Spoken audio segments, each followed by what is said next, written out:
My name is Martino Stierli and I'm the Philip Johnson Chief Curator of Architecture and Design at the Museum of Modern Art, and I'm also the co-curator of the exhibition Architects of Liberation, Modernism in Western Africa.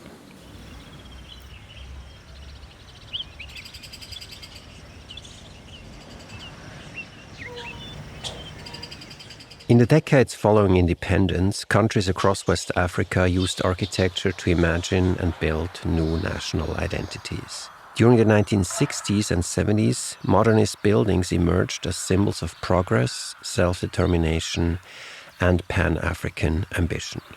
These structures synthesized global modernist ideas with local identity and regional aspirations.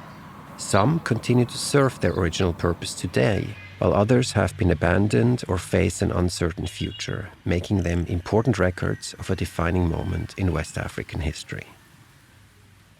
This is an aerial view of the Bessengué Train Station in the city of Douala, Cameroon. It was designed by Émilien Douala Bell and Jacques Nsangue Akwaa, two of Cameroon's most prolific modern architects. In the wake of independence, newly emancipated countries were challenged with unifying a population and territory into a single nation. And traffic infrastructure, such as train station, played an important part in this attempted unification. The train station that we see here was inaugurated in 1978, and it was designed to replace a colonial-era railway station and to connect Cameroon's rural regions to major cities.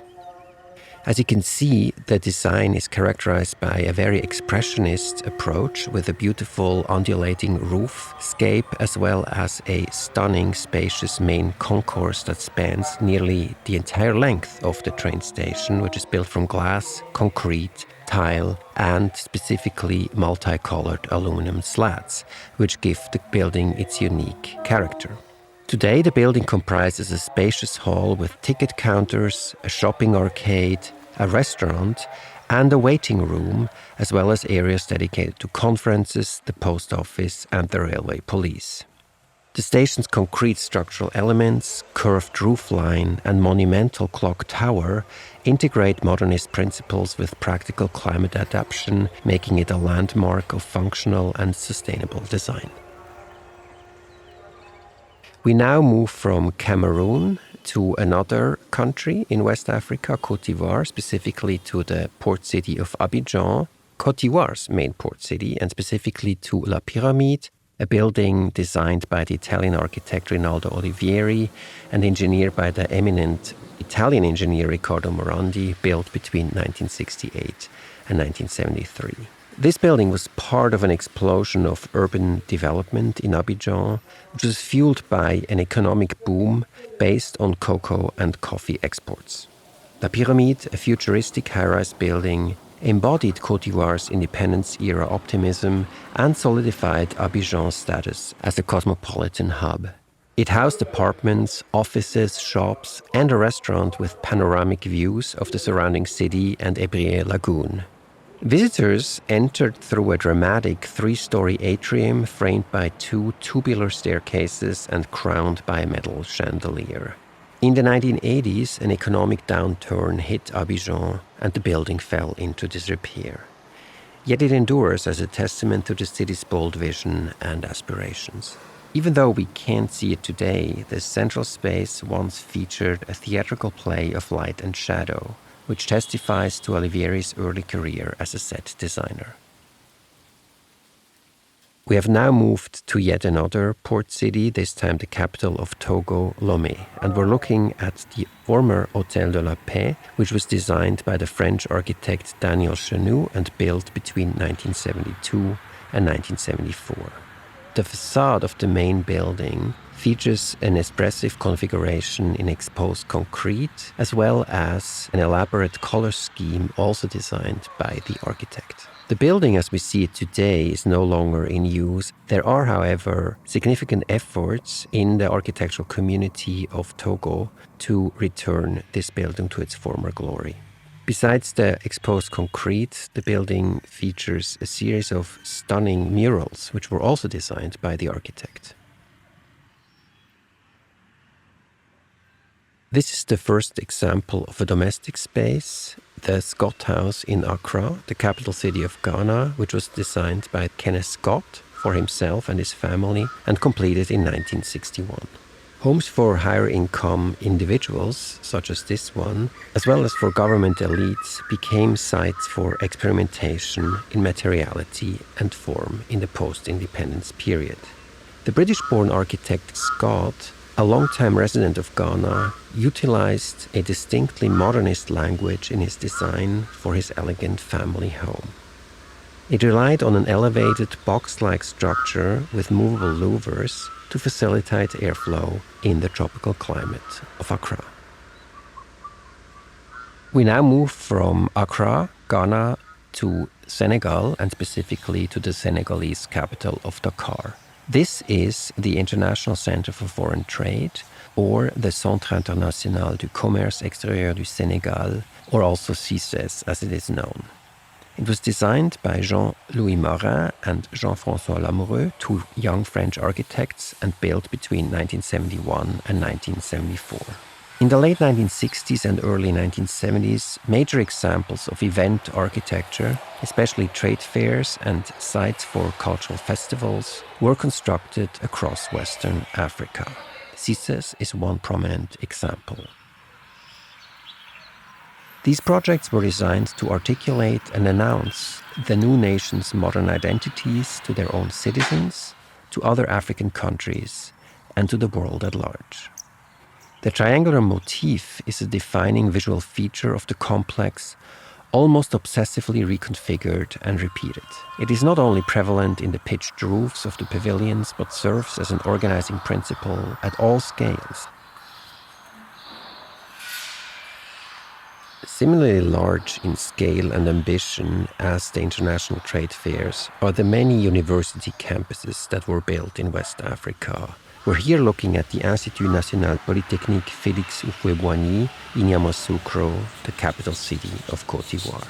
The Institut was designed under the guidance of the French architect Henri Poitiers, but it included a team of local architects, among them Kwame Telesphore and Raymond Akaajo, during the 1970s and 1980s in different phases.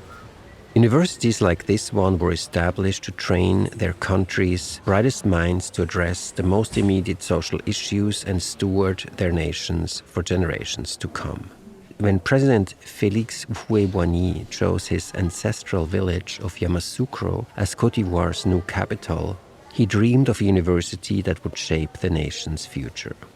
He founded several schools that would merge into the Institut National Polytechnique Félix Houphouët-Boigny. The French architect Henri Poitiers transformed this vision into three bold and vast modernist campuses that are located next to each other. The main administration building on the central campus has an octagonal plan from which radiate classroom blocks, an expansive outdoor sports complex, and a restaurant. Adjacent to the main administration building is an amphitheater. It features a large diagonal roof that gives the building a dynamic appearance. Visitors to the northern campus are greeted by an octagonal, truncated pyramid labeled Hôtel. The interior of this building features an atrium encircled by 4 levels of open walkways with curved, sculpturally expressive balconies paneled in dark wood.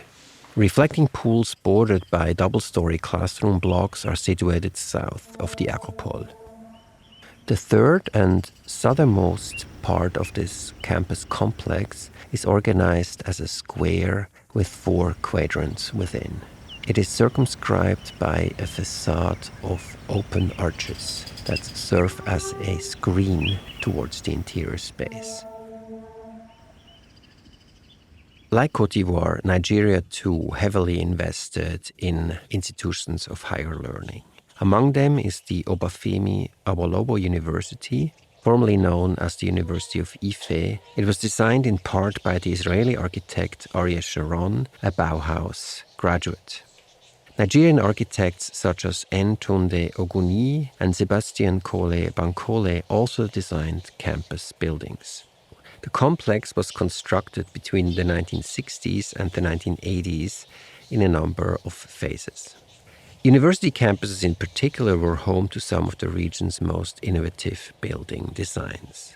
At the heart of the campus is an auditorium building which features prominent walkways as well as decorative painted elements on the facades. A large ramp connects from the auditorium into the library building, whose main entrance is characterized by a large circular opening. Ariel Sharon, a Bauhaus graduate, envisioned a campus where buildings, quote, followed the climate, using mass and projections to harness airflow and shade interiors. Sharon blended modernism with local culture, shaping laboratories, lecture halls, and airy walkways that mirrored traditional Yoruba and decorative forms. The terraces, ramps, and inverted triangles of the University of Ife's faculty buildings weren't just structures. They were symbols of a young nation's ambition, a place where education, art, and climate-conscious design converged. The civil engineering building of the University of Ife stands out in that it was designed by the Nigerian architect Ntonde Ewuni. It prominently features the triangular motif, like several of the other buildings on the campus. This concludes our brief tour through the modern architecture in Western Africa. We presented just a small sample of the many, many buildings that were built in this period of great ambition. Thank you for listening.